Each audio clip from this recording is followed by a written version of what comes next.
Hoje é o Dia Mundial da Religião e Dia Nacional de Combate à Intolerância Religiosa no Brasil.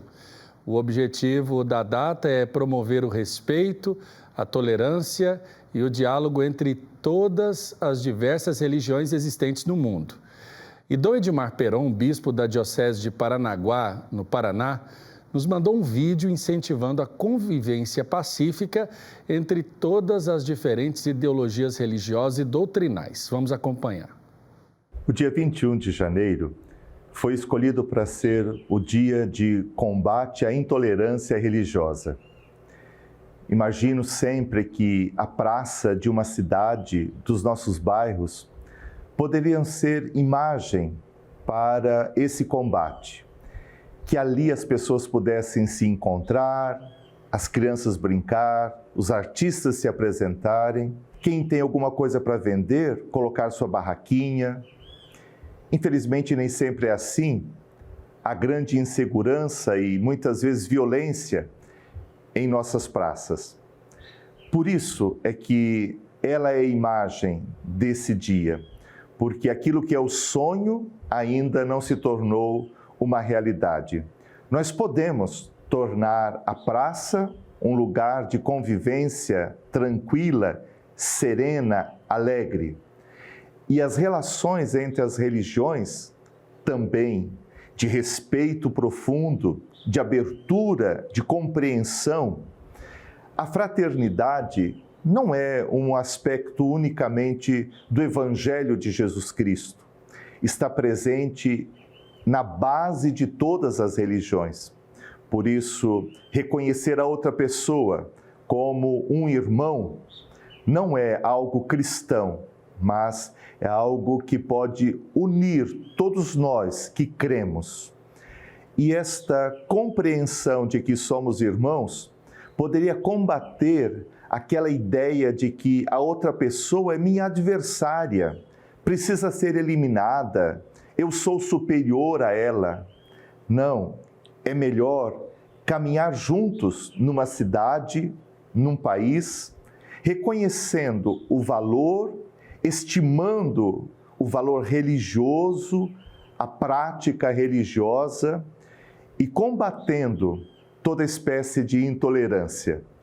Desejo que nós que cremos em Cristo e as outras pessoas com suas diferentes crenças possam, de fato, abrir o coração para a fraternidade e este caminhar juntos, onde ninguém é inimigo, todos somos irmãos e irmãs.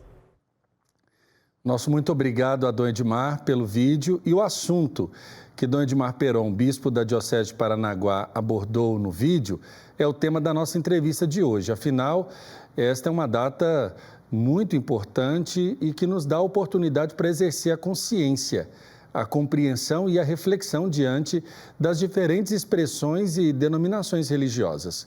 E para falar sobre a importância da religião na sociedade e do respeito entre todas elas, eu tenho a alegria de conversar de forma remota com o padre Lázaro Silva Muniz, pároco da paróquia Santa Cruz, no Engenho Velho da Federação, que fica em Salvador. Ele que também é assessor da Rede Rosário de Irmandades Negras Católicas, coordenador da Comissão Arquidiocesana de Ecumenismo e Diálogo Interreligioso e membro da Pastoral Afro-Brasileira e do Conselho Baiano de Igrejas Cristãs. Padre Lázaro, bem-vindo ao programa Pai Eterno. Desde já quero aqui dizer que é uma alegria recebê-lo nessa entrevista. Um prazer, Padre Wellington, estar aqui e viver esse momento, nesse dia tão especial, Dia Mundial da Religião, Dia Nacional de Combate à Intolerância Religiosa. É valioso esse nosso encontro e, certamente, diante dessa mensagem do Edmar, a gente já se sente bastante contemplado, com muita alegria, nesse momento especial. Padre Lázaro, nós estamos vivendo um momento em que, não somente no Brasil, mas em todo o mundo, opiniões e polarizações têm tomado um verniz, muitas vezes até religioso, para serem justificadas. E com isso, outras pessoas têm visto na religião uma situação negativa, como se a religião fosse algo ruim à sociedade. porque o religioso talvez pudesse estar apegado a posições extremistas ou fundamentalistas ou estreitas, impedindo assim o maior desenvolvimento da sociedade. Eu começo perguntando para o senhor, qual o principal papel que a religião desempenha na vida social? Olha, Padre Wellington, a partir justamente da perspectiva da Igreja e da doutrina cristã e do magistério do Papa Francisco de modo especial, a religião precisa contribuir, sobretudo, para a construção da paz. Todas as religiões têm uma tarefa especialíssima na construção da paz, um mundo de paz, um mundo que seja casa para todos. Então, nenhuma religião está isenta desse processo. Todas elas têm como tarefa fundamental o cuidado com o homem, o cuidado com a sociedade, o cuidado com o planeta, a construção de um mundo que seja casa para todos. Nenhuma religião pode achar que é melhor ou pior. Todas elas têm a mesma tarefa, construir a dignidade e valorizar e respeitar a dignidade da pessoa e de toda a sociedade. A gente pode até observar e tentar imaginar o mundo sem essa realidade transcendente, sem essa forma de congregar pessoas, de exercer momentos de culto, a religião em si. Mas o que poderíamos dizer que leva uma pessoa a buscar participar ou se tornar membro de uma religião, padre? Nós podemos entender que, muitas vezes, muitos já nasceram dentro da religião. Certamente, muitos não escolheram o seu processo religioso, porque já nasceram numa dimensão cultural que já era definida, estruturada como um processo religioso. Por exemplo, na Índia e em outros lugares, até mesmo nos países de evangelização católica, as pessoas já nasceram dentro da religião. Então, muitos não fizeram a escolha. Mas mesmo aqueles que já nasceram dentro da religião, receberam da sua estrutura, dos seus costumes, elementos que lhe dão sentido de que a religião os coloca de perto, diante da realidade do transcendente, diante da realidade do amor, da caridade, da justiça, da prática do bem. Então, todas as religiões estão justamente estimulando o homem, a mulher, o ser humano a essa prática do bem, a prática da justiça. Então, mesmo que a religião não levasse uma relação direta com Deus ou uma relação mediada, com Deus, no nosso caso, por Jesus Cristo, e outros por outras lideranças religiosas, por outras figuras religiosas, mas certamente a religião já teria um contributo todo especial, que é de ajudar o homem no cuidado com o próprio homem, no respeito à dignidade da pessoa humana.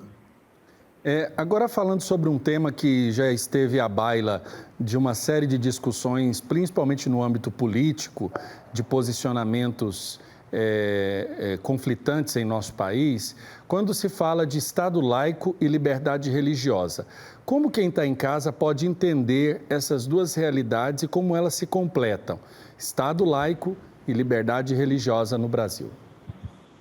O Brasil já é considerado Estado laico desde a proclamação da República. Aliás, um pouco antes, já tinha uma carta de intenções sobre isso. E com a proclamação da República, isso foi firmado de um modo mais seguro, mais consistente. O Estado laico é aquele no qual a religião não é o elemento de definição das ações políticas e sociais. O Estado laico ele não quer ser um Estado teocrático, não quer ser um Estado onde a religião é o primeiro elemento que define toda a moral daquele Estado. Mas o Estado laico é também o responsável por cuidar dos cidadãos, por cuidar das pessoas e por fazer as pessoas se respeitarem e por criar um ambiente especial onde o ser humano possa viver. E nós sabemos muito bem que a religião é um desses elementos fundamentais para dar ao homem e à mulher a dignidade como pessoa, para ajudá-los a crescer cada vez mais. Então, o Estado laico não pode entrar em conflito com a religião. O Estado laico tem que respeitar aquilo que é direito do cidadão. E a religião é direito do cidadão. Por isso, a liberdade religiosa, a liberdade de culto, a liberdade de ter a religião, a liberdade até de não ter religião. Então, o Estado laico tem a obrigação de cuidar da pessoa para que ela também tenha respeitado o seu direito de uma vivência religiosa, do culto religioso. O Estado laico não é o Estado que elimina a religião. Ele não é o promotor direto, mas ele é o guardião em si mesmo. Ele pode ser esse guardião que valoriza e que preserva as formas religiosas, os costumes religiosos e que respeita em cada homem, em cada mulher, as suas escolhas religiosas e até mesmo a escolha de não ter uma religião. Então, não podemos pensar num conflito e nem imaginar que, por ser Estado laico, agora vamos eliminar o processo religioso. Não. Se a religião é necessária para a vida de cada cidadão, o Estado laico é o primeiro responsável em preservar essa religião no coração das pessoas e permitir que elas exerçam com toda a dignidade o seu conteúdo e o seu segmento religioso. A gente sabe que quando a gente fala de diálogo interreligioso e ecumenismo, são realidades para que todos nós possamos conviver bem, cada um ao seu modo, né? Cada um com a sua convicção religiosa. Mas nós estamos vendo também muitos episódios, e talvez aqui no Brasil nós possamos ver isso mais fortemente expresso nas religiões de matriz africana, que são os aspectos de intolerância religiosa. Aqui eu chamo a atenção para isso porque dificilmente nós veremos aqueles que participam de grandes religiões ou de grandes denominações sofrerem intolerância religiosa no nosso país. Mas as religiões à margem desse processo de evolução social do Brasil sofrem muito ainda com a intolerância religiosa. Eu queria que o senhor pudesse partilhar um pouco sobre isso e descrever um pouco disso para a gente, porque isso tem se tornado cada vez mais frequente no nosso noticiário. Isso já veio também a tirar a liberdade até de líderes de transitar, de morar onde desejam, né? Nós já tivemos casos aí de pessoas que participavam de religiões de matriz africana, se não me engano, no Rio de Janeiro, que tiveram de sair do país por conta de perseguição, de conflito, de intolerância. Fala um pouco dessa realidade que, às vezes, por conta a gente está confortável no exercício de uma religião, às vezes grande, majoritária, a gente não percebe isso por não participar também daquela realidade. É valioso, Padre Wellington, quando você traz essa questão, justamente porque nós já sofremos, né? Também como cristianismo já sofremos, nós nascemos de um processo de intolerância, né? Com o judaísmo e outras coisas. Nós caminhamos nessa situação, nós já sofremos ao longo do tempo, nós sofremos em algumas realidades onde os muçulmanos não aceitam outras religiões, enfim. O conflito entre as religiões vão existir sempre, sobretudo quando uma religião é mais antiga ou majoritária naquele lugar. No caso do Brasil, de modo especial com as religiões de matriz africana, o que acontece ainda de modo mais terrível é porque não estamos tratando só de um racismo religioso, né? Ela tem como fundamento o racismo étnico, ela tem como fundamento a rejeição daquilo que é de negro, daquilo que é do preto, daquilo que é do povo de África, e a gente esquece que em África está a origem. O mundo caminha sempre nessa lógica de eliminar tudo que veio de África. Então, nós sofremos, os negros sofrem de um modo especial o racismo em nosso Brasil, em nosso país. E de todas as formas, o racismo institucional, o racismo religioso, o racismo étnico, o racismo social, enfim. E justamente a religião dos negros, a religião de matriz africana, assim como é chamada, porque a religião, de modo geral, é de matriz africana, mas hoje nós chamamos a religião justamente do candomblé, da umbanda, que são presentes no nosso país, de matriz africana, e as diversas formas, né, de candomblé e de umbanda, para a gente não pensar que é uma única forma e que foram trazidos de África de modo forçado, subjugados, oprimidos, massacrados, e que resistiram e que sobreviveram e que colaboraram, inclusive, com a religião católica, porque a gente sabe que o sincretismo, num determinado momento, foi valioso para permanecer e fazer valer a Igreja Católica, mas nós somos racistas, o Brasil é racista, e aquilo que pertence aos negros é rejeitado. E a religião talvez seja o elemento mais forte dessa expressão africana, dessa expressão religiosa. Então, justamente por isso, ele sofre muito mais. E no Brasil isso tem sido... Aliás, o Dia Nacional nasce justamente da morte de uma Ialorixá, da mãe Gilda, do terreiro Abassá de Ogum, que teve seu terreiro invadido por irmãos de uma religião neopentecostal, e que invadiu e que a chamou de várias coisas, vários xingamentos, e ela depois não resistiu, veio a ter complicações de sua saúde, veio a óbito, justamente por fruto de uma intolerância. E que acontece, vários terreiros foram invadidos, continuam sendo invadidos aqui em Salvador, mesmo em Salvador, que parece que tudo é tranquilo, mas não é verdade.